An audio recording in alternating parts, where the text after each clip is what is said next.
Miss Catherine Bernardo and Alden Richards binuking at nagkomento si Miss Ami Austria sa kanyang IG story. But before that, if you haven't subscribed yet to my YouTube channel, please don't forget to like, share, and subscribe at hit mo na rin ang notification bell for more showbiz updates. Bago tayo magpatuloy sa ating updates for today's video, nais ko po muna of course magpasalamat sa lahat ng mga legit viewers, subscribers, itong lahat ng mga legit na nagmamahal at sumusubaybay sa ating mga updates. For today's video, laman nga po ng Instagram post and Instagram stories ang lahat ng mga kaganapan kay Miss Catherine Bernardo kung saan pinapakita niya, and she's very proud to show kung ano po yung kinakakabisihan niya during yung pahinga hours and pahinga days po nila. Sa isang video po na ipinost si Miss Catherine Bernardo kung saan pinakita niya na nagluto siya ng iba't ibang putahe at ang pinatikim niya po dito is walang iba kundi si Mr. Alden Richards. Isa sa mga menu na niluto niya ay yung steak. Ayan, yan po si Alden. Pinatikim niya talaga kay Alden Richards yan. Ayan. So, sa video na yan, minute ko kasi may music kasi baka may mag-claim ng right music. Ma-copyright tayo kaya medyo tinurn off natin yung music. Pero dyan, maririnig natin yung boses ni Mr. Alden Richards while siya yung pinatikim ni Miss Catherine Bernardo ng steak na niluto niya, no? Alagang nag-e-effort din naman pala si Miss Catherine para po dun, di lang para kay Alden Richards but also sa lahat ng team ng HLA. At sa kanya pong post, IG story niya and IG Instagram post niya, may nagkomento po na malapit talaga kay Miss Catherine Bernardo. Kasi ito pong adult actress na ito ay nakasama niya po sa isang teleserye na talaga namang naging hit sa lahat ng mga manonood kahit po yung teleserye na yon ay remake na siya, no? Nagawa na po ng ibang artista at talagang tumabo rin po yun at kumita rin po yung teleserye na yon. So, sabi po ni Miss Ami Austria Ventura, sabi niya, ang galing mo na magluto, anak. At Bernadette ko, nakatagpo si Miss Bernadette, si Cat Bernardo, pwede ka na mag-asawa. Milaping emoji, tapos love you with heart. Ayan. So, medyo, ito pong si Miss Ami Austria Ventura na ngayon, ay nakasama po ni Miss Catherine Bernardo sa isang teleserye po na Pangako Sa'yo. So, kasama niya po doon si Mr. Daniel Padilla. According to Miss Ami Austria, dati po sobrang fan siya ng Katniel. Mula nung nakasama niya tong couple na ito, yung ex-boyfriend niya, doon po sa teleseryeng ito. Kasi nakita niya po kung gaano po kabait itong si Miss Catherine as well as si Mr. Daniel Padilla, kasi talaga namang although marami nagsasabi na medyo mayabang yung dating ni Mr. Daniel, pero marami rin naman po nagsasabi na mabait naman daw at marespeto si Mr. Daniel Padilla. Ganon din po si Miss Catherine Bernardo, no? Labang puring-puri ni Miss Ami Austria, si Miss Cat. At sinabi niya dito na tahasan niyang sinabi kay Miss Catherine Bernardo na pwede na nga daw di umanong mag-asawa.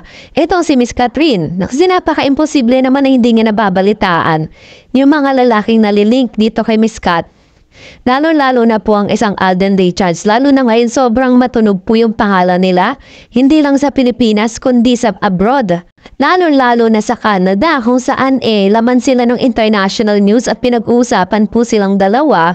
At ngayon, sobrang controversial din yung mga lumalabas na balita, lalo na po yung hula para sa kanilang dalawa na hindi naman daw di umano nagkakaroon ng romantically linking yung bawat isa. And sabi ko nga po dun sa last vlog natin is tanging ang Diyos lang ang nakakaalam, diba? Kaya nga sinabing hula, ibig sabihin hindi totoo or pwedeng magkatotoo. And for that, narito naman ang ilan sa mga komento at reaction po ninyo patungkol naman sa ating latest updates. Let's start off with Miss Charlita Villeza. Kasi pinuntahan nila dyan, shooting, hindi pasyalan. Maniniwala naman kayo na sweet ni RJ. Naku, maraming sweet di sabay-sabay. Kung sino ang nakaharap niya, syempre yun ang sweet. Kaya niya, kung si ang kaharap niya si RJ, syempre, isa niya naman ang sweet niya. Ay, hindi natin maintindihan yung sinasabi niya. Sabi ni Yan. Talagang mahirap talaga yung pangalan niya. I don't think it's an official poster, Ma'am Dars. Fan-made po ata yan dahil di ko naman yan nakitang posted ng Star Cinema or kahit na anong legit nila na SM.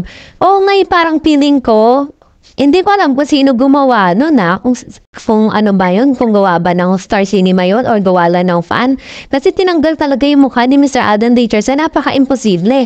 Tapos pangalan ng ni Alden yung nandun, wala yung mukha niya. Posible yun ah. Mukhang tentative pa yata ang poster. Pulido, di pulido. Sabi ni Miss Hermania Mangilan, kung Katniel kayo, wala naman kami pakialam. Basta kung sino ang gusto ni Kat, gusto namin. Kung gusto mo si Daniel or si Alden, sa'yo na sila. Hindi naman namin kayo kunin sa'yo. Kung sino ang gusto mo, sa'yo na yan. Ayan. So, ano may sinasabi ni Ma'am si Herminia Mangilan, Parang sinasabi niya dito, kung itatranspose natin yung sinabi niya, na kung sino man yung gusto ni Miss Catherine Bernardo, yun pa rin po yung mga parang it's, at the end of the day, si Miss Catherine pa rin ang magde-decide for herself. Hindi po tayo mga fan. Hindi po tayo mga sumusubaybay sa kanila, So, thank you, Ma'am Sherminia. Miss Virginia Andrada also said, well, kung wala si Alden, it's no longer exciting because he's the one that makes Kat and happy and perfect love team. So, keep up the perfect team. Madam Dars, ngayon lang ako following this team because of Alden. Otherwise, I don't waste my time with her ex. Good luck. Wish you more blessing together. Ayan. Thank you, Ma'am Shiberhinya. Salamat po sa inyong suporta para po kay Mr. Alden Richards. So, ano man po yung gustuhin ni Alden dahil po suportado yun naman si Alden, Kung gusto niya maging single forever, then that's fine, di ba? Kasi buhay niya naman yun, wala tayong pake doon, di ba? And sabi ni guest person, marami mga vlogger na puro fake news ang content para lang magkameron sila ng maraming subscriber. Gagawa sila ng sariling kwento. Bakit? Kahit hindi naman totoo, kaya nakakalungkot para sa mga tao na lagi nakatutok sa social media. Yes po, totoo po yan. Diba yung sinabi ko sa inyo na isang vlogger na talagang mahilig siya mag-publicate ng mga stories at the same time, talagang pinagpipilitan niya pa rin na si Maine at si Mr. Alden Richards ay tunay na mag-asawa at sinasabi niya pa na nasa Canada daw si Mr. or Miss Maine. Doon po sa Instagram story ni Miss Maine, ng Instagram post, maliwanag pa sa sikat ng araw na nasa Greece po siya kasama ni Arjo at Aide. Sabi naman ni Miss Michelle, nakita ko na sa mga videos na lumalabas na napaka-attentive ni Alden kay Kat. Yung mata niya palagi nakatingin kay Kat na para bang he wants to be right there whenever Kat needs him. Ang akala natin na coldness ay hindi pala.